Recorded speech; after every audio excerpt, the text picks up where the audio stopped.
Vamos abrir as nossas Bíblias lá em Mateus, capítulo 10. Aleluias. Mateus, capítulo 10, versículo 29 ao 31. Evangelho segundo escreveu São Mateus. Capítulo 10, versículo 29 ao 31, que diz assim a palavra do Senhor: Não se vende 2 pardais por uma moedinha? Contudo, nenhum deles cai no chão sem o consentimento do Pai de vocês. Até os cabelos da cabeça de vocês estão todos contados. Portanto, não tenham medo. Vocês valem mais do que muitos pardais. Amém? Podeis assentar, meus irmãos. Glória a Deus. Aleluias. Glória a Deus. Aleluias. Vamos ler mais alguns versículos a respeito do nosso Deus, dessa relação dele conosco, tá?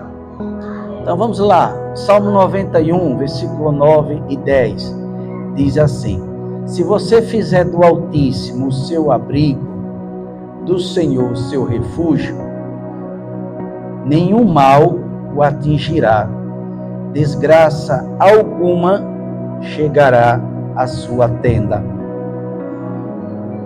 Lá em Salmo 121, no versículo 1 ao versículo 4, do 1 ao 4, diz assim: Levanto os meus olhos para os montes e pergunto: de onde me vem o socorro? Meu socorro vem do Senhor, que fez os céus e a terra. Ele não permitirá que você tropece. O seu protetor se manterá alerta. Sim, o protetor de Israel não dormirá. Ele está sempre alerta. O profeta Jeremias, capítulo 29, versículo 11, diz assim: Porque sou eu que conheço os planos que tenho para vocês, diz o Senhor, planos de fazê-los prosperar e não de causar dano, planos de dar a você esperança e um futuro. Lá em Deuteronômio, capítulo 31, versículo 8, diz assim: O próprio Senhor irá à sua frente e estará com você. Ele nunca o deixará, nunca o abandonará. Não tenham medo, não desanime. 2 Samuel, capítulo 22, versículo 31, diz assim: Este é o Deus cujo caminho é perfeito. A palavra do Senhor é comprovadamente genuína. Ele é escudo para todos os que nele se refugiam. Provérbios 1:33. Mas quem me ouvir viverá em segurança e estará tranquilo, sem temer nenhum mal. Mas quem me ouvir viverá em segurança e estará tranquilo, sem temer nenhum mal. Esse aqui ele é completado lá em Isaías, né, 1:19. Mais uma vez ele diz assim: quem me ouvir, tá? Quem me ouvir, né? Não com quem eu falo, mas quem me ouve. Já tratamos disso. Isso aqui é quem ouvir e obedecer, tá? Não é só ouvir, não. É ouvir Deus, tô de boa, não. Eu ouvir e obedecer. Ok? Complemente aí, tá? Mas quem me ouvir e me obedecer, viverá em segurança e estará tranquilo, sem temer nenhum mal. Salmo 68:20. Nosso Deus é um Deus que salva. Ele é o soberano. Ele é o Senhor que nos livra da morte. Aleluia. Aleluias. Amém? Glória a Deus. Aleluias. E para nós concluirmos, essas leituras, vamos fazer uma leitura aqui na segunda epístola de Paulo aos Coríntios, no capítulo 4, e versículo 7, que diz assim: temos, porém, esse tesouro em vasos de barro, para que a excelência do poder seja de Deus e não de nós. Temos, porém, esse tesouro em vasos de barro, para que a excelência do poder seja de Deus e não de nós. Aleluias. Para que o poder, a glória, seja de Deus e não nossa. Glória a Deus. Glória a Deus. Glória a Deus. Glória a Deus.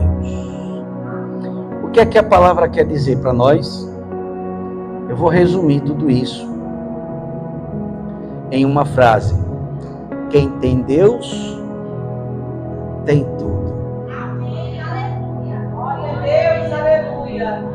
Amém? Olha só. Quem tem Deus, tem tudo. Amém, aleluia. Quem tem Deus, Tem tudo. então do que é que nós precisamos?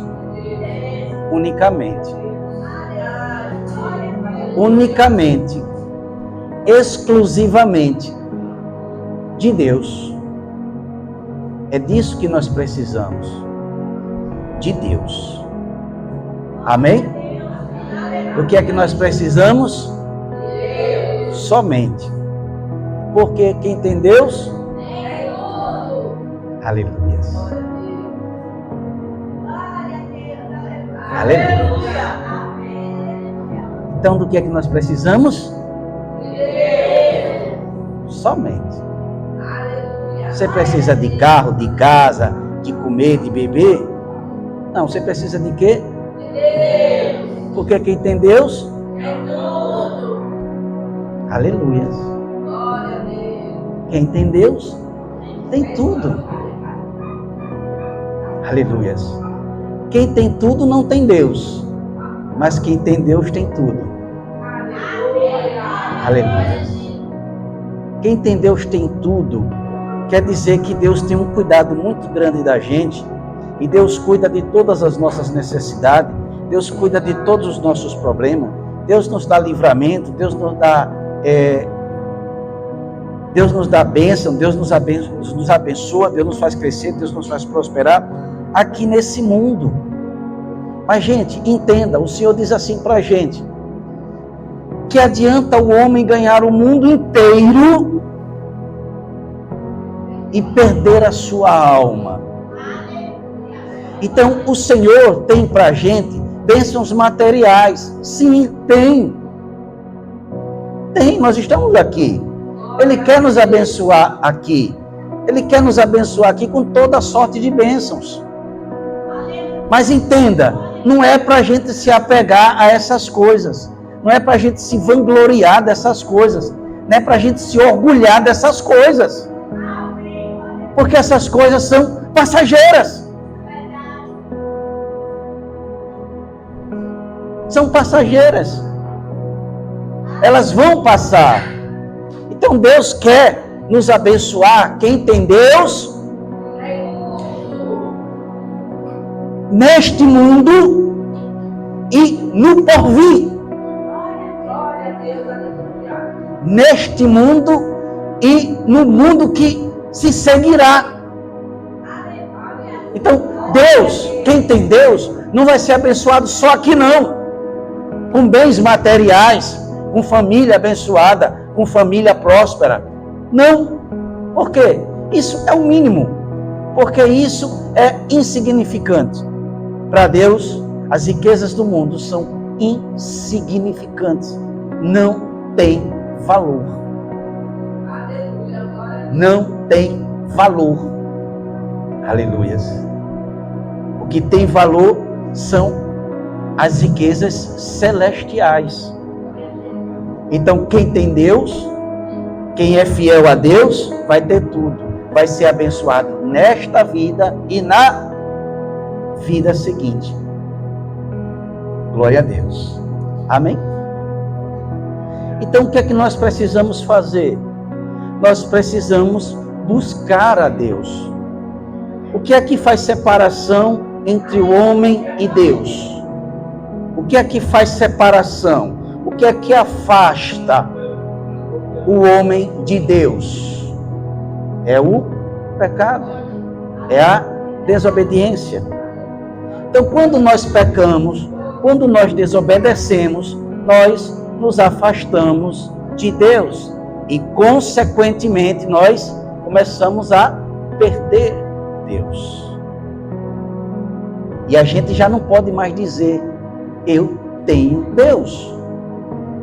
E aí a gente já não pode dizer, eu tenho tudo. Porque só tem tudo quem tem Deus. Então, para que a gente tenha tudo, nós precisamos ter Deus. E para nós termos Deus, nós temos que nos aproximarmos dele. Aleluias. E para nós nos aproximarmos dele, igreja, nós temos que limpar os nossos corações, nós temos que limpar os nossos olhos, nós temos que limpar a nossa alma, nós temos que limpar o nosso espírito, nós temos que ser purificado dos nossos pecados. Nós temos que ser limpos. Para isso Jesus veio, para nos purificar de todo o pecado, para que o sangue dele nos resgate, nos limpe completamente. Essa ceia, ele fala disso. Quando ele foi fazer a ceia, celebrar a ceia, ele pegou uma bacia de água, colocou na sua cintura e começou a lavar os pés dos apóstolos. Pedro disse, não lave, isso é uma atitude de servo, o Senhor é Senhor, não deve fazer isso comigo. Se eu não fizer isso contigo, Pedro, eu não tenho participação, você não tem parte comigo. Ou seja, Pedro, se você tiver com pecado, se você tiver com pé sujo, você não pode se aproximar de mim, Pedro. Não tem como você ter participação comigo, Pedro. Não tem como você estar junto de mim, Pedro. Não tem como você andar comigo, Pedro. Não tem como você ter tudo, Pedro, porque você não vai me ter. Aleluia. Se eu não lavar os teus pés, você não tem participação, você não está comigo, você não anda comigo.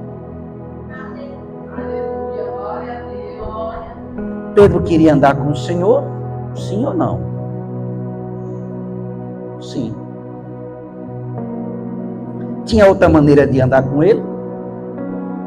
Não. A única maneira seria lavar os pés. Mas Pedro queria tanto ele, que diz assim, Senhor, eu quero estar muito com o Senhor, então não lave só os pés não, lave a cabeça, lave a mão também. Porque eu quero estar muito perto do Senhor. Aleluia. Aí ele,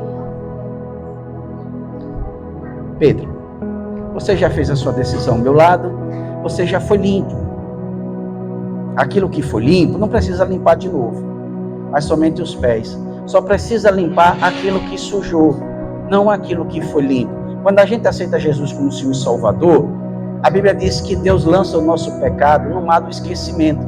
E assim como dista o sul, o leste do oeste, assim ele coloca e faz separação entre nós e o nosso pecado.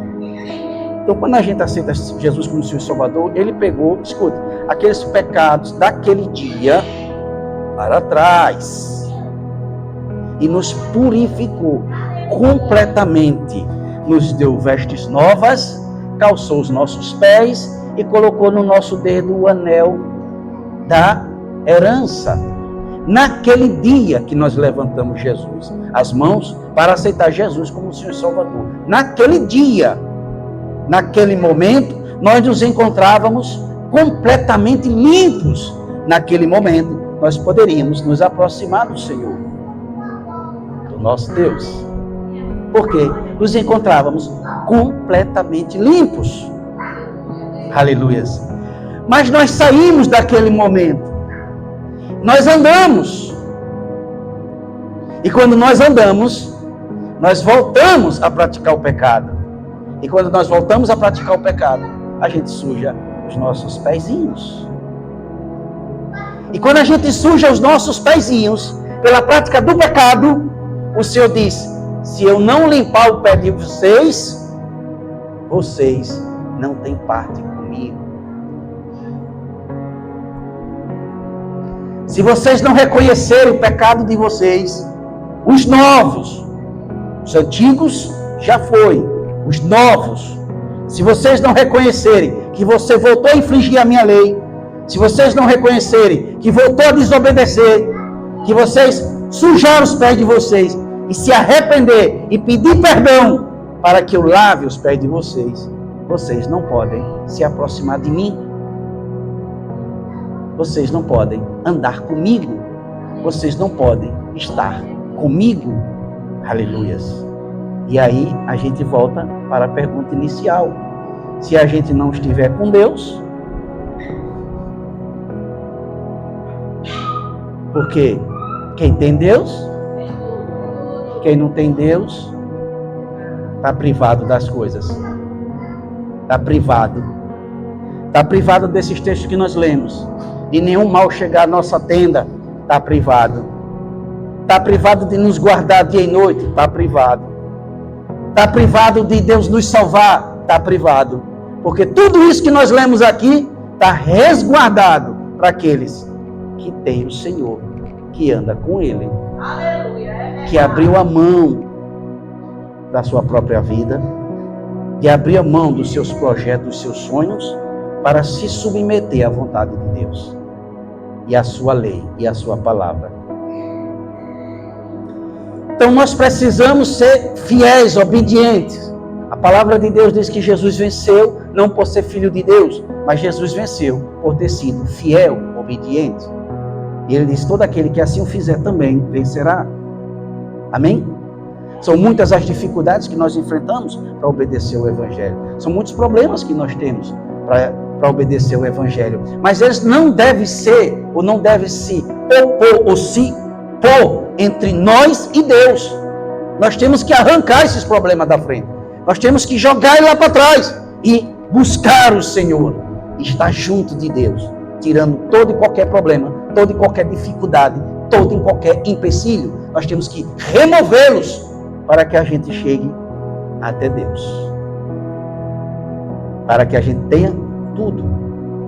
Então, nós temos que fazer isso para nós. Porque nós, cada um de nós, precisamos ter Deus.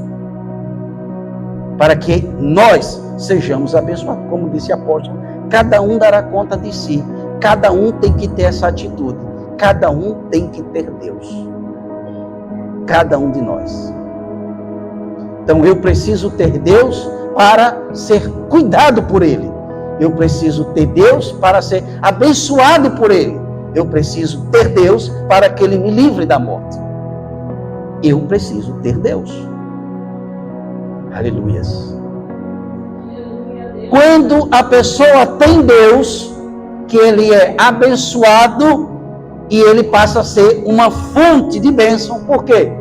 Porque ele é a bênção? Não. Porque ele tem a bênção. Ele tem o abençoador. Ele tem aquele que faz, que é Deus. Por que ele tem? Porque ele buscou. Ele se encheu de Deus. E agora ele tem Deus. Quem faz? Quem cura? Quem liberta? Quem transforma? Quem guarda? Quem protege? Quem abre porta? Quem fecha a porta? Deus. Uma vez que eu tenho Deus, eu faço o que agora? Levo esse Deus para aquelas pessoas que não têm. Através da pregação, através do testemunho, através do exemplo. Através do exemplo. Aí eu levo Deus para as pessoas que precisam. E esse Deus que faz tudo em todos, vai operar na vida dessas pessoas. Então Deus vai curar, Deus vai libertar, Deus vai transformar, Deus vai renovar. Deus começa operando na vida Às vezes Deus começa fazendo um milagre, curando, libertando. Deus começa a operar para dizer, eu estou aqui, eu estou à porta, batendo. Eu quero entrar. Porque esse meu servo me tem. E ele me trouxe até você. E eu operei na sua vida, porque eu estou na vida dele. E eu operei. Mas eu operei na sua vida para comprovar que eu estou na vida dele. Mas eu preciso entrar na sua vida. Se você quiser ser abençoado e ter tudo, não é pela vida dele que você vai ser abençoado, é pela sua. Ele me trouxe para eu bater a sua porta, pedindo para entrar. Aleluias. Se você abrir a porta, eu entrarei. E eu cearei contigo. E você comigo. Glória a Deus, aleluia. E aí agora eu estando dentro da sua casa, eu vou abençoar a sua vida grandemente. Aleluia. Amém? Vamos ficar de pé, vamos orar ao Senhor. Então, não é de você que as pessoas precisam, tá? Você não tem que pregar o evangelho achando que sabe das coisas, que tem, ou que não tem, ou que não sabe. Não é de você que as pessoas precisam. As pessoas precisam de Deus. Então você precisa ter Deus e levar Deus, não você. As pessoas não precisam de você. As pessoas, você não pode fazer milagre. Espírito de oração, nós temos? Está fazendo ali, né? Glória a Deus. Amém? Então nós precisamos nos alimpar ou nos limparmos para nos aproximarmos de Deus, para estar com Deus e depois nós estarmos apresentando este Deus, levando esse Deus às pessoas, para que as pessoas também queiram serem limpas e também ter Deus junto delas.